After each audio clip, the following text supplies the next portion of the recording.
सोचिए, अगर अपनी दुनिया बदलने की चाबी कहीं बाहर नहीं बल्कि खुद अपनी सांसों में ही छिपी हो तो आज हम एक ऐसी ही प्राचीन तकनीक के रहस्यों से पर्दा उठाने वाले हैं। चलिए एक बहुत पुराने ग्रंथ की गहराइयों में उतरते हैं जो एक कमाल का दावा करता है। ये कहता है कि हमारी सांस की क्वालिटी ही ये तय करती है कि हमारी चेतना यानी हमारी कॉन्शियसनेस की क्वालिटी कैसी होगी। तो ये तकनीक आती है विज्ञान भैरव तंत्र से। ये एक प्राचीन ग्रंथ है जिसमें ध्यान की आप सोचिए पूरी 112 विधियां दी गई हैं, लेकिन उनमें से एक को सबसे सरल और सबसे ज्यादा शक्तिशाली माना गया है और कहते हैं कि इस तकनीक का इस्तेमाल खुद भगवान शिव किया करते थे। इस तकनीक का नाम है सोहम विद्या और इसके दिल में है भैरवी स्थिति। ये क्या है? ये सांस लेने और छोड़ने के बीच का वो ठहराव है, वो एक पल का सन्नाटा जहाँ कहते हैं हमारी असली शक्ति छिपी होती है। और सबसे हैरान करने वाली बात, इस अभ्यास को दिन में सिर्फ 111 बार करने से ही कुछ ही दिनों में किसी की चेतना में एक बहुत बड़ा बदलाव आ सकता है।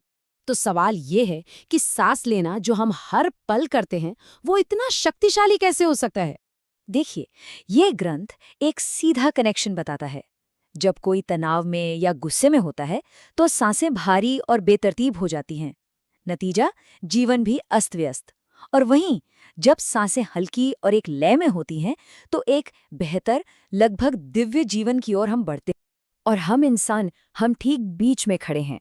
हमारे पास ये ताकत है कि हम अपनी सांसों को बदलकर या तो खुद को नीचे गिरा लें या फिर एक देव समान चेतना तक ऊपर उठा लें। अच्छा, अब ये काम कैसे करता है, इसे समझने के लिए हमें नाड़ियों के कॉन्सेप्ट को समझना होगा। आप इन्हें अपने शरीर के अंदर की सूक्ष्म ऊर्जा की नदियां समझ सकते हैं। हमारे अंदर 3 मुख्य ऊर्जा चैनल हैं।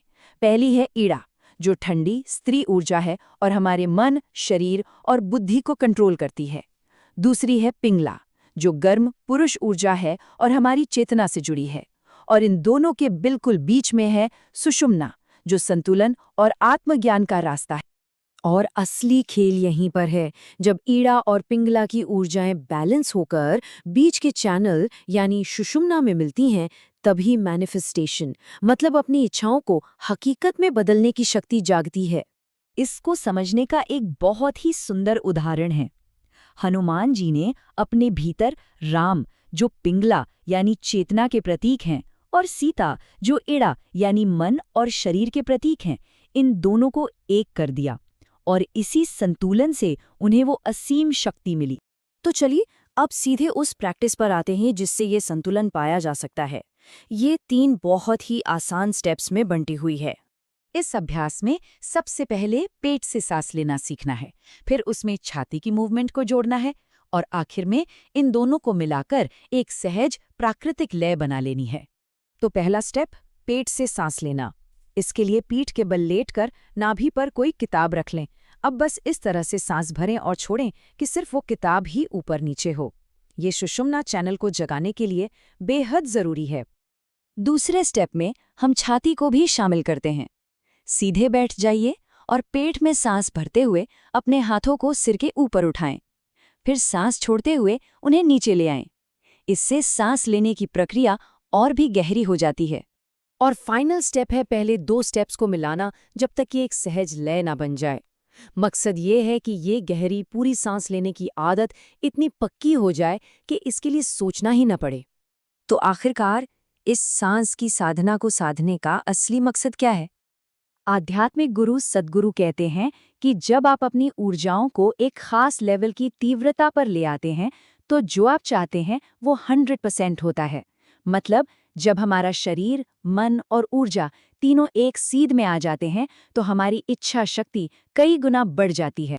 इसे ऐसे समझिए, सिर्फ शरीर को साधने से शायद 15-20% कामयाबी मिले, मन को साधने से ये 50-60% तक पहुंच सकती है, लेकिन जब अपनी मूल ऊर्जा को साध लिया जाता है तब 100% मैनिफेस्टेशन की क्षमता तक पहुंचा जा सकता है।